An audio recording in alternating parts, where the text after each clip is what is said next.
Бывают моменты, когда мир слишком упрям, чтобы понять простые вещи. Например, как двое людей смотрят друг на друга, не говоря ни слова, или как молчание может быть самым честным языком между ними.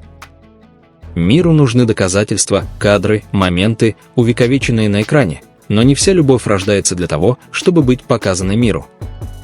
Некоторая любовь растет в тишине, в долгих паузах между одним взглядом и следующим, на расстоянии, которое на самом деле сближает их. Тэхён и Чингук слишком хорошо это знают. Они шли одним и тем же путем годами, сквозь смех и глубокое молчание. Мир может меняться, время может создавать дистанцию, но одно остается неизменным – присутствие друг друга там, куда никто другой не может добраться. Каждый раз, когда кто-то спрашивает, есть ли еще они после всего, что случилось, я всегда вспоминаю, что настоящая любовь не всегда громкая. Иногда это скрывается за маленькими жестами, за тем, как Чингук поворачивает голову, услышав имя Тэхёна, или за мягкой улыбкой, которая появляется на лице Тэхёна, когда кто-то говорит о Чингуке, а он этого не замечает.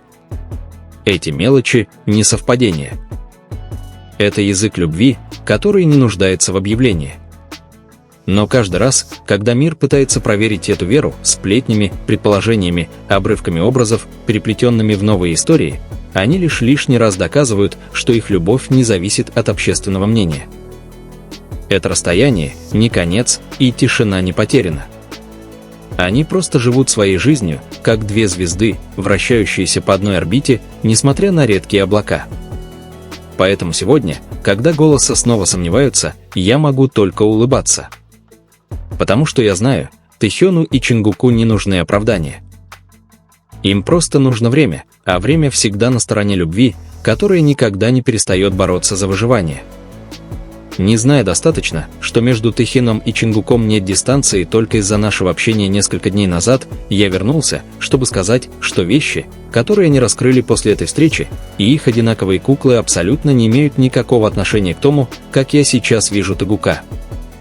Конечно, я не ожидаю, что вы поверите им, хотя они не дали никаких реальных причин забыть все, что они делали вместе с тех пор, как начали встречаться, независимо от их собственных личных планов. Но, похоже, люди внезапно забывают, когда видят, как Тэхин был нежен с одним из своих близких друзей на протяжении многих лет.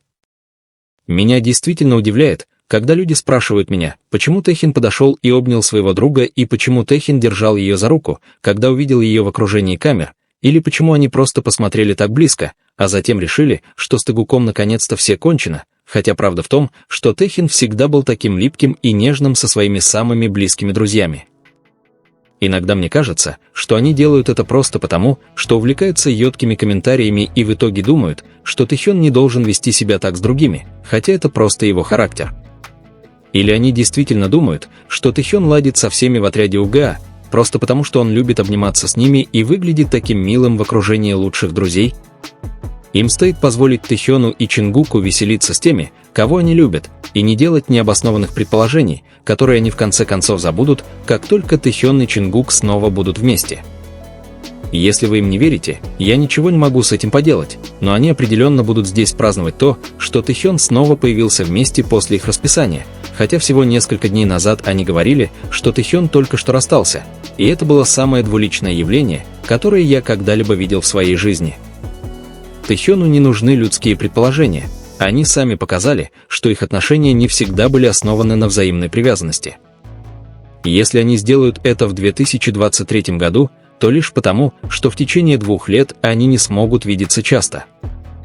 Если в 2025 году они едва ли будут держаться друг от друга на расстоянии, то лишь потому, что у них есть свои дела, которые нужно выполнить, прежде чем они смогут снова встретиться. 7 числа большинство из них отправятся в Лос-Анджелес, чтобы подготовиться к записи группового альбома, о чем сам Тэхён уже рассказал на последнем концерте. Намджун уехал несколькими днями ранее, и пока Хобби и Джин завершают сольную деятельность и встречаются с остальными, вы увидите, что Тэгук на этот раз вернется сильнее. И тогда вы забудете, что они целыми днями говорили, что Тэхён встречается с половиной жителей Парижа, а Чингук накрасил ногти, чтобы показать свои отношения с половиной жителей Кореи. Учитывая их лицемерие, я бы не удивился, если бы они отпраздновали несколько встреч, а потом исчезли, когда отправились развлекаться с лучшими друзьями. Они знают, что у них есть, и знают, как доверяют друг другу. Что бы ни говорили другие, мы уже знаем, что они не этого хотят друг от друга, и это все, что имеет значение. Как и в песне Тэхёна для его последней истории в Instagram, любовь всегда лучше, когда они возвращают то, что у них было вместе, и, несмотря на разлуку, расстояние только усиливает его сердце, даже когда он один, потому что он счастлив знать, что их любовь никогда не закончится. Их любовь никогда не зависела от того, что видел мир, а от того, что они знали, что чувствовали и о чем молчали.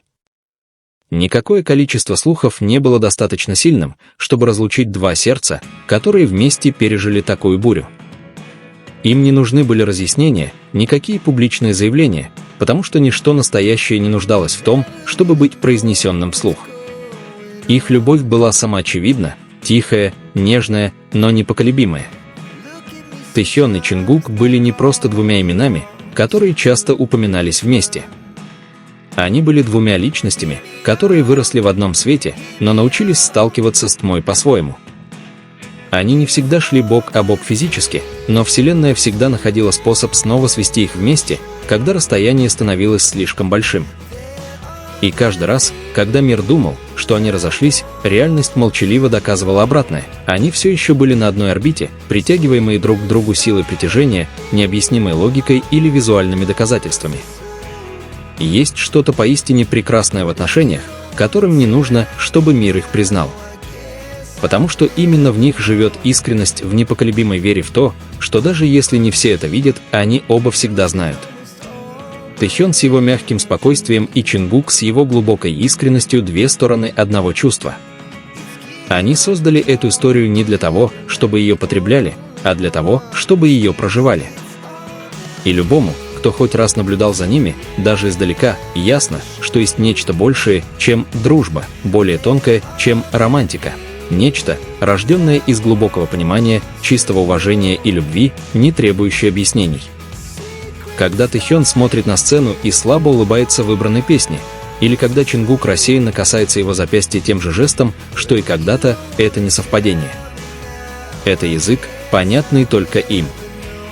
Мир может считать его мелочью, но для них каждая мелочь — это способ поприветствовать друг друга в толпе, способ сказать «я все еще здесь», не срываясь с ни единого слова.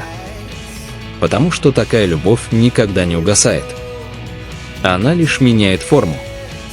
Он становится воспоминанием, силой, поводом для чьей-то улыбки без причины. И в любом времени, в прошлом, настоящем или будущем, Тэхён и Чингук всегда найдут друг друга. Потому что для них всегда не пустое обещание.